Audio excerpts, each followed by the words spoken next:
Shakib, incredible performance. Congratulations today. A very important win for Bangladesh, which means they have a great chance of qualifying for Super 8s. Tell us about your performance. You batted really well.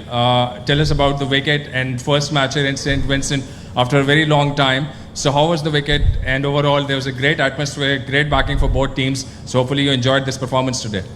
Yes, at the start it was important for us as a batting unit that from someone from top four batted throughout the innings. That was important. No one knew that what's going to be a good total, so that's why whoever won the toss wanted to field first. So we need to assess the wicket. I thought we did that brilliantly. Because it wasn't an easy wicket to bat on at the start. Once ball got older, scoring becomes little easier. I think second half batting become a little easier. But having said that, I think our bowler did a tremendous job, especially Mustafiz and Rishad. The way they bowled last 8 overs, out of those 8 overs, I think they bowled 4 overs and none for I think 4-5 wickets. That changed the momentum of the game. Netherlands gave it a real good shot in the chase also. So was there any panic at all, or did you think that maybe 1-2 wickets and you'll be back in the business? I mean, at that time it was anybody's game. They could have batted 2-3 more overs. Would have been very difficult for us to come back on the game. But that's how the T20 matches goes. The way Rishad bowled that over, when he took those 2 wickets, that changed the game completely. And then we never let them get away. Good afternoon. Afternoon. Just 2 questions. Your assessment of the pitch, looking at what the other teams experienced in the previous games. Last night is one example. And how long do you think Mahmudullah will continue serving Bangladesh? As long as he's fit and performing for the team, I think he will continue. He has a long way to go, I believe. He's one of the fittest guy in our team, batting really well, contributing with the ball. Can't ask more than that. And overall, the wicket, I think it played really well. That's a decent wicket where there is everything for everyone. If you bowl well, there is something for you. If you look to score runs down the ground, there is value for your shots because the outfield is fast, so you can score runs as well when you are set. So I thought overall it was a very good pitch for a T20 game. Last match now against Nepal, and a win takes you through to Super 8. How confident are you of making it happen for Bangladesh? Yeah, I mean, the position we are in, we should feel the confidence. There is no reason we shouldn't feel confident. So obviously it will be a very important game, and I hope the way we are contributing as a team, performing as a team, we can do the same thing against Nepal. Questions on Bengali? Shakib bhai, congratulations. This is Ali Sharid. नाम आ रही है बोलते बोलते. This is Ali Sharid Amin from Dhaka Tribune newspaper. Shakib bhai, Rishad হোসেনের যে ইম্প্যাক্টটা আমাদের দলে, আসলে বাংলাদেশ তো বেশ অনেক দিন ধরেই একটা লেগ স্পিনার খুঁজছিল। তো ফার্স্ট ম্যাচে আমরা দেখলাম যে খুবই ক্রুশাল একটা সময়ে 2টা উইকেট নিয়েছে। আজকেও বললেন যে ম্যাচের মোডটা অনেকটা ঘুরিয়ে দিয়েছে। তো as a leg spinner plus as a impact player, ওর প্রতি আপনার মানে সাজেশনটা কি, যে বাংলাদেশ ক্রিকেটকে কত দূর সে নিয়ে যাবে? খুবই ভালো করছে। নতুন হিসাবে আমার কাছে মনে হয় যে ও যে ক্যারেক্টার শো করছে খুবই ভালো। বাট আমি মনে করি যে এখানে সবারই কন্ট্রিবিউট আছে, স্পেশালি পুরো বোলিং ইউনিটেরই। এক সময় এক একজনকে দরকার হয় এক সিচুয়েশনে, এবং সবাই যার যার জায়গায় কাজটা করছে দেখে আসলে সবার কন্ট্রিবিউশনটাই চোখে পড়ছে। মুস্তাফিজ যেভাবে বল করছে, তাসকিন নতুন বলে, সাকিব নতুন বলে যেভাবে বোলিং করছে, তো স্বাভাবিকভাবে এই কন্ট্রিবিউশনগুলোও দরকার হয় আরেকটা বলারকে খুব ভালো বল করার জন্য। আমার মনে হয় সেই কাজটা আমাদের বোলিং ইউনিটটা করতে পারছে। সাকিব, মহিউদ্দিন পলাশ, খবরের কাগজ পত্রিকা। আজকে আমরা থার্ড ম্যাচ খেললাম। ডালাসে 124 রান করেও আমরা খুব টাইট পজিশনে ম্যাচ জিতেছি। নিউ ইয়র্কে 117 রান করে ম্যাচ জিততে পারিনি। তো আমার প্রশ্নটা হচ্ছে যে আসলে T20 ওয়ার্ল্ড কাপের মতো একটা ইভেন্টে এইরকম উইকেটটা আসলে কতটুকু আদর্শ হতে পারে? এটা তো আইসিসিকে প্রশ্ন করবেন আপনি। সাকিব ভাই, এই ম্যাচটার আগে আমি রানা আব্বাস, আজকের পত্রিকা থেকে। এই ম্যাচটার আগে আসলে আপনার পারফরমেন্স নিয়ে অনেক ধরনের প্রশ্ন, কথা, আলোচনা, সমালোচনা, বিশেষ করে বীরেন্দ্র সেবক তার একটা কমেন্ট খুব আলোচনা হয়েছে। বীরেন্দ্র সেবক সে একটা বিশ্লেষণে বলছে, যাই হোক সেই মন্তব্য সব মিলে একটা অনেক আলোচনা। এই ইনিংসটা মানে আমার কাছে, আপনার কাছে কি মনে হচ্ছে কিনা যে অনেক প্রশ্নের উত্তর দেওয়া বা একটা অনেক অপেক্ষার শেষ। একটা আপনি- প্লেয়ার কখনো কোনো প্রশ্নের উত্তর দিতে আসে না। প্লেয়ারের কাজ হচ্ছে সে যদি ব্যাটসম্যান হয় ব্যাটিং করা, দলের জন্য কন্ট্রিবিউট করা, সে যদি বলার হয় তার কাজ হচ্ছে ভালো বোলিং করা, উইকেটটা লাখের ব্যাপার থাকে। তাই সে যদি ফিল্ডার হয় যখন সে ফিল্ডিং করে তার কাজ হচ্ছে প্রতিটা রান সেভ করা, যতগুলো ক্যাচ তার কাছে যায় ততগুলো ধরা। এখানে আসলে উত্তর দেওয়ার কিছু নাই কাউকে।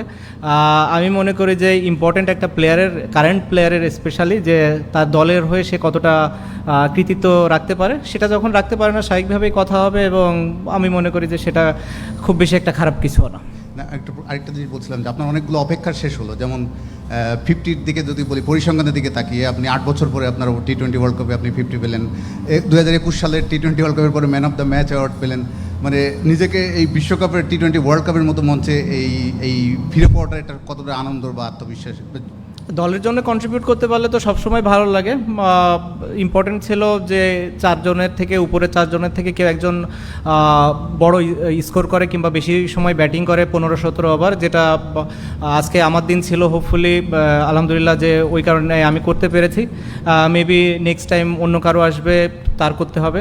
এবং এভাবে আসলে T20 ম্যাচ যায়। আসলে T20 ম্যাচ ওরকম খুব বেশি একটা কেউ পারফরমেন্স ওরিয়েন্টেড চিন্তা করে বলে আমার কাছে মনে হয় না। কন্ট্রিবিউট কে কতটা করতে পারলো এটা আসলে ইম্পর্টেন্ট। সাকিব ভাই, আমি ইশতিয়াক পারভেজ, দৈনিক মানবজমিন। সাকিব ভাই, আপনার এই 2022-এর পরে 50 ব্যাটে একটা 50 এবং দলের একটা ভালো স্কোর, এটা একটু স্বস্তি কিনা নিজের জন্য এবং দলের জন্য? ব্যাটিংটা ভালো এলো। আর একটা প্রশ্ন হচ্ছে যে আমাদের নেক্সট ম্যাচ নেপাল, একটা ঈদের দিনে ম্যাচটা পড়ছে, ওই ম্যাচটা জিতে সবাইকে ঈদের আনন্দ দিতে চান কিনা? অবশ্যই ইম্পর্টেন্ট ম্যাচ আমাদের জন্য নেপালের সাথে, বা জিততে পারলে আমরা সেকেন্ড রাউন্ডে যাব, আমাদের জন্য অনেক বড় একটা অ্যাচিভমেন্ট হবে। সো স্বাভাবিকভাবে আমরা মুখে আছি সামনের ম্যাচের জন্য। ঈদের দিন, সো আমাদের একটা মুসলমান যারা আছি আমরা, তাদের জন্য একটা আনন্দের দিন। স্পেশালি বাংলাদেশে সবাই সেলিব্রেট করে, সেটা অন্য ধর্মের মানুষরাও আসলে ঈদের দিন সেলিব্রেট করে। তো আশা করব যে এরকম ঈদের একটা দিনে আমরা তাদের মুখে আরও বেশি হাসি ফোটাতে পারবো। প্রথম প্রশ্ন কী ছিল? মানে আপনার নিজের 50 পাওয়া এবং দলের একটা ভালো স্কোর। নিজেরটা নিয়ে আমি আসলে কখনোই অরিড ছিলাম না আমার ক্যারিয়ারে। আমি মনে করি না যে আমি কখনোই এই চিন্তা করেছি। দলের জন্য যদি কন্ট্রিবিউট করতে পারি সেটা ভালো লাগে। যেটা বললাম যে আজকে হয়তো আমার দিন ছিল, সামনের ম্যাচে হয়তো অন্য কারো দিন আসবে। ধন্যবাদ।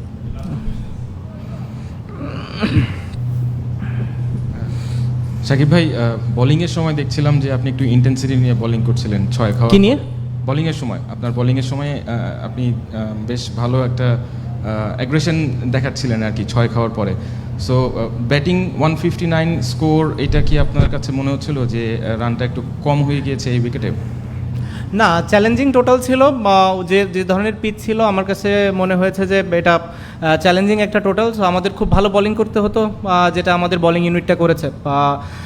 অ্যাট ওয়ান স্টেজ আমি বললাম যেটা, যে 12 ওভার পর্যন্ত আসলে খেলাটা একদমই 50-50 ছিল, খেলাটা যে কোনো দিকে যেতে পারতো। ক্রেডিট দিতে হয় বা মুস্তাফিজ, রিশাদকে, যেভাবে ওরা ওই সময় 4টা ওভার বল করেছে, আসলে অসম্ভব ভালো বল করেছে, যেটা আসলে আমাদেরকে ম্যাচে অনেক ভালোভাবে ফিরিয়ে এনেছে। তারপরে আমরা শেষটাও ভালো করেছি। আমাদের বোলিং ইউনিট বেশ অনেক দিন ধরেই কনসিস্টেন্টলি ভালো বল করছে, স্পেশালি পেস বলাররা, সেই কনফিডেন্সটাও ওদের ভেতরে দেখা যায়। আর রিশাদের এডিশনটাও আমাদের জন্য অনেক ভালো একটা এডিশন বলে আমি মনে করি। সাকিব, এই ভেন্যুতে 2009 সালে অধিনায়ক হিসেবে আপনার যাত্রা শুরু হয়েছিল মাশরাফির অনুপস্থিতিতে। তারপর তো আমরা ক্যাপ্টেন সাকিবকে পেলাম, অনেক সাফল্য আপনি এনে দিলেন। তারপর আবার আজকের এই ম্যাচটাতে বলা যায় যে একটা আপনি অনেকদিন পর ম্যান অফ দ্য ম্যাচ হলেন, 50ও পেলেন। তো এই ভেন্যুর প্রতি কি আলাদা কোনো সফটকর্নার তৈরি হলো কিনা? ওরকম না, ওভারঅল ওয়েস্ট ইন্ডিজই আমার জন্য সবসময় ভালো কিছু নিয়ে এসেছে। ওভারঅল আমি যদি আমার ক্যারিয়ার জুড়ে দেখি, ওয়েস্ট ইন্ডিজে আমার অনেক ভালো ভালো স্মৃতি আছে। সো স্বাভাবিকভাবে ওই একটা কনফিডেন্স আমার ভেতরে কাজ করছিল যে এই একটা জায়গা যেখানে আমার ভালো করার সম্ভাবনা অনেক বেশি। সাকিব, আমি জানি না কোশ্চেনটা হয়েছে কিনা, যে আপনি এই ম্যাচের আগে আপনাকে নিয়ে যে ধরনের আলোচনা ছিল, এবং ওই যে আচ্ছা, আমি একটু যোগ করতে চাই, কারণ এর আগেও এত বছরের কেরিয়ার আপস অ্যান্ড ডাউনস হয়। তো আপনার বয়স, অন্যদিকে ব্যস্ততা, নানা কিছু মিলিয়ে সাকিব শেষ, এরকম একটা রব উঠে গেছিলো। তো আপনাকে যতটুকু চিনি আমি, ওইটা একটা এক্সট্রা মোটিভেশনের কাজ করার কথা। এটা কি আসলেই করেছে, নাকি প্রথম 2 ম্যাচের পারফরমেন্স? না, আলহামদুলিল্লাহ আল্লাহ আমার প্রতি সবসময় অনেক কাইন্ড। এরকম সিচুয়েশন যখনই আসে আল্লাহ ভালো কিছু দিয়ে দেয়। সো আলহামদুলিল্লাহ যে ভালো কিছু করতে পেরেছি। ইম্পর্টেন্ট ছিল আমাদের 2টা পয়েন্ট পাওয়া, যেটা আমরা পেয়েছি। যদি আমাদের এই 3 ম্যাচে কেউ আগে দেশ থেকে আসার আগে চিন্তা করতো যে 3 ম্যাচে 4 পয়েন্ট আমাদের থাকবে, আমার মনে হয় যে সবাই আমরা সেটা খুশি মনে নিতাম। কীভাবে জিতেছি আমার কাছে ওটা অত ইম্পর্টেন্ট মনে হয় না। এই ওয়ার্ল্ড কাপের মতো স্টেজে আপনি 2টা পয়েন্ট পেয়েছেন, আপনি ম্যাচটা জিতেছেন, এটাই সবথেকে বড় ইম্পর্টেন্ট বিষয়।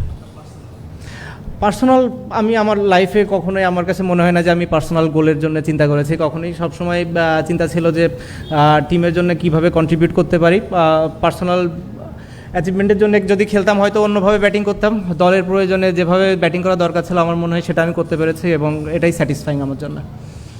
Thank you.